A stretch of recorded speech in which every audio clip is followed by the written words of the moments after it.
모든 인물은 단 한 문장으로 요약된다. 이런 아주 재미있는 말이 있습니다. 아무리 파란만장한 인생을 살고 많은 업적을 남긴다고 해도 죽고 나면 결국에 가서는 한 문장으로 one sentence, 한 문장으로 기억된다. 이런 말인데, 예를 들면은 그 세종대왕이 있죠. 세종대왕은 한마디로 뭐예요? 훈민정음을 만든 왕이다. 이순신 장군은 뭡니까? 왜군으로부터 조국을 나라를 구한 장수다. 이완용 나라를 팔아먹은 매국노. 이런 식으로 모든 인물이 딱 한 문장으로 요약이 돼버리는 거예요. 근데 그 미국의 닉슨 대통령이 있는데, 이 미국의 닉슨 대통령은 그 이런 식으로 한 문장으로 그의 인생을 요약한다 그러면 참 억울할지도 모르겠습니다. 왜 그러냐면 이 닉슨이 30대 초반부터 정계에 입문해서 하원 의원과 상원 의원이 되고 부통령을 2번이나 역임했습니다. 그런데 이 대통령 선거에서 이 존 F 케네디에게 그 쓰라린 패배를 맛보고 잠시 정계에서 은퇴했다가 다시 복귀를 해서 대통령에 당선이 된 이 백전불굴의 인물이었습니다. 중국과의 그 외교 관계를 정상화하고 베트남 전쟁을 종식시키는 등의 이 아주 탁월한 외교 분야에서의 그 업적이 있었는데, 그 유명한 그 워터게이트 사건 있죠. 워터게이트 사건으로 인해서 그 임기 도중에 사임한 미국 최초의 대통령, 이런 한 문장으로 기억되는 사람이 되고 말았습니다. 인생이 한 문장으로 요약되고 기억된다. 이게 성경의 인물에게도 이게 적용이 되는데, 아브라함 뭐죠? 아브라함은 한마디로 믿음의 조상. 모세는 출애굽을 이끌고 십계명을 받은 사람. 다윗은 어떻게 되나요? 하나님의 마음에 합한 자. 베드로는 교회의 반석. 사도 바울은 복음 전파에 온 인생을 바친 사람. 자, 이런 식으로 성경 인물들을 전부 요약 정리해 버리니까 성경 내용이 아주 그 머릿속에 쏙쏙 들어오네요. 너무 재밌고 좋네요. 에서는 어떻게 되나요? 에서는 팥죽 한 그릇에 장자권을 팔아먹은 사람. 아합은 결혼을 잘 못해서 아내 이세벨과 함께 나라를 망친 사람. 솔로몬은 지혜와 부귀 영광을 누렸지만 우상 숭배와 타락으로 왕국 분열의 원인이 된 사람이다. 그 유명한 가룟 유다는 어떻게 되나요? 예수님을 팔아먹은 사람. 대마는 세상을 사랑해서 주님의 일을 버리고 떠난 사람. 여러분 어떻습니까? 내가 살아온 그 인생사를 책으로 만든다 그러면은 뭐 수만 페이지로도 부족하겠죠. 그렇지만 내가 죽고 난 다음에 사람들이 나에 대해서 기억할 때는 10페이지? 아니 1페이지도 기억해 주지 않고, 아까 우리가 말했던 것처럼 단 한 문장으로 나를 기억해 줄 것입니다. 여러분 이름과 함께 그 한 문장을 한번 적어보세요. 여러분들은 어떤 문장, 한 센텐스로 기억이 될까요? 하나님을 사랑하는 사람 누구누구누구, 참 따뜻하고 좋은 사람 누구누구누구, 정말 믿을 만한 사람 누구누구누구, 조심해야 하는 사람 누구누구누구, 고집불통 누구누구누구, 하나님과 세상에 양다리 걸쳤던 누구누구누구. 뭐 어디에 해당이 되겠습니까?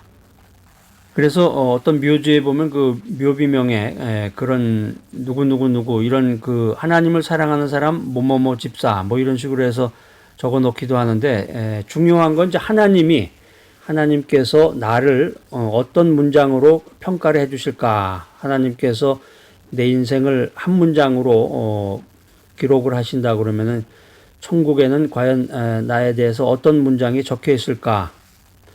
착하고 충성된 종 홍길동 이렇게 기록이 될까요? 아니면 악하고 게으른 종 홍길동 이런 식으로 기록이 될 것인가? 인생 살아보면 사람들은 그 큰 일은 대단하게 여기고 작은 일은 소홀히 여기는데, 과연 인생을 향한 하나님의 뜻은 무엇인가? 첫 번째로 하나님은 성실을 원하신다. 하나님께서는 성실을 원하신다는 것입니다. 마태복음 25장 29절 말씀입니다.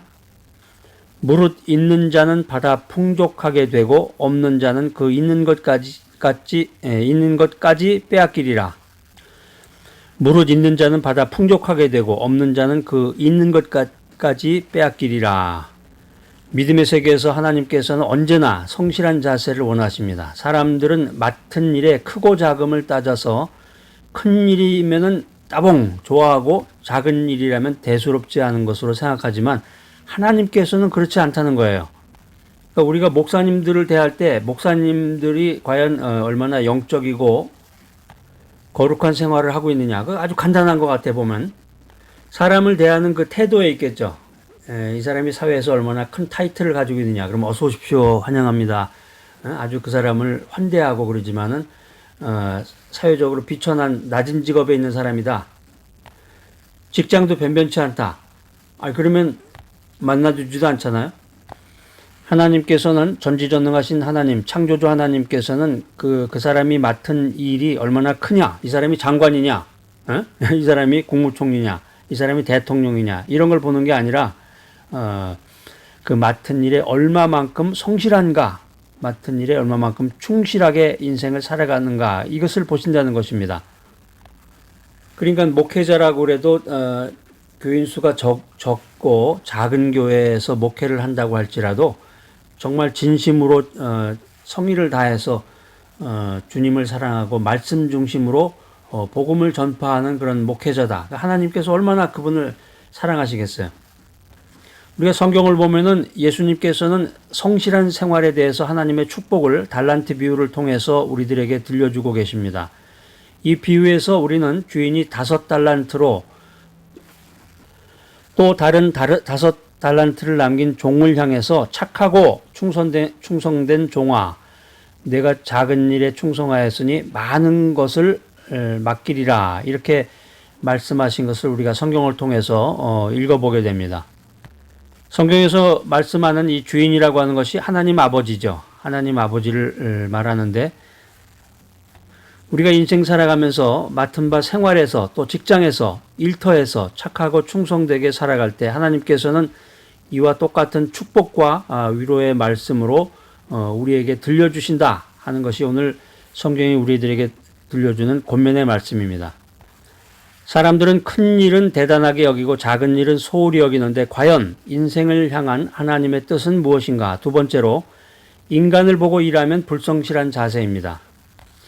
우리가 마태복음 25장 29절 말씀을 연구해 보면은 한 달란트를 받은 하인은 주인에게 와서 이렇게 말했습니다. 주여, 당신은 굳은 사람이라 심지 않은 데서 거두고 해치지 않은 데서 모으는 줄을 내가 알았으므로 두려워하여 나가서 당신의 달란트를 땅에 감추어 두었나이다.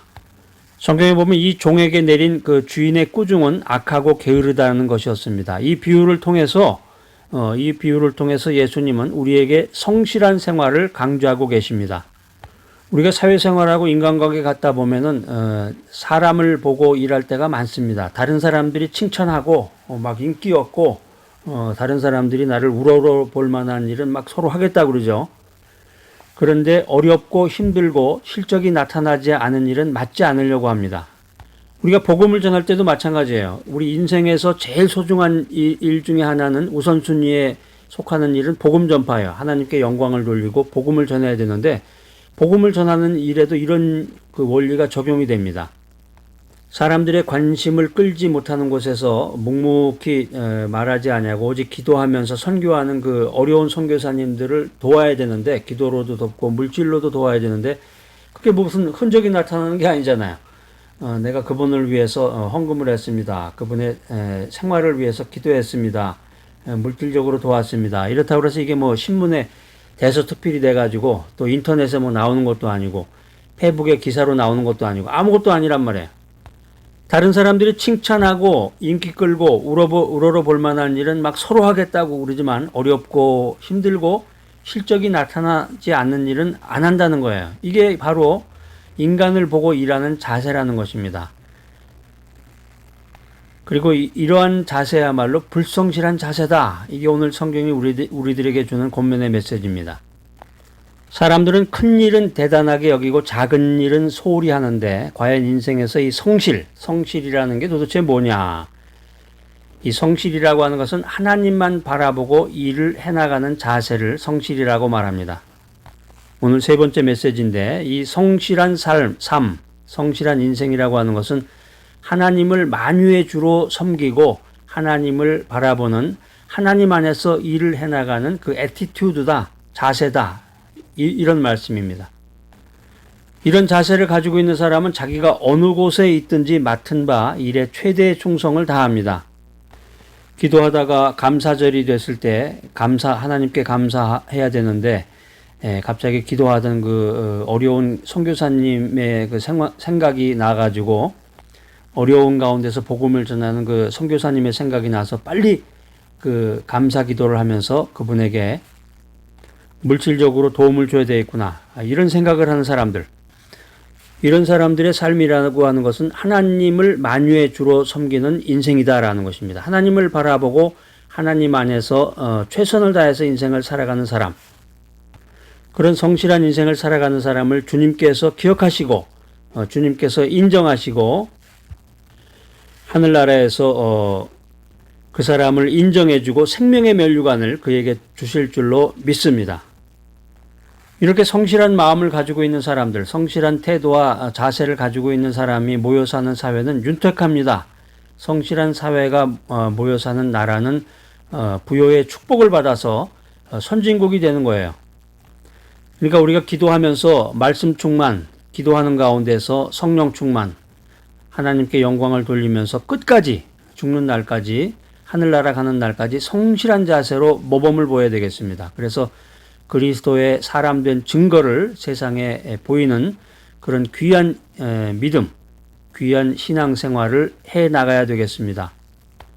자, 오늘 이 귀한 메시지 들으신 여러분들, 성실하게 인생을 살아서 예수님께 영광을 돌리고 복된 삶을 살아가는 귀하고 복된 여러분 모두가 되시기를 간절히 기대합니다.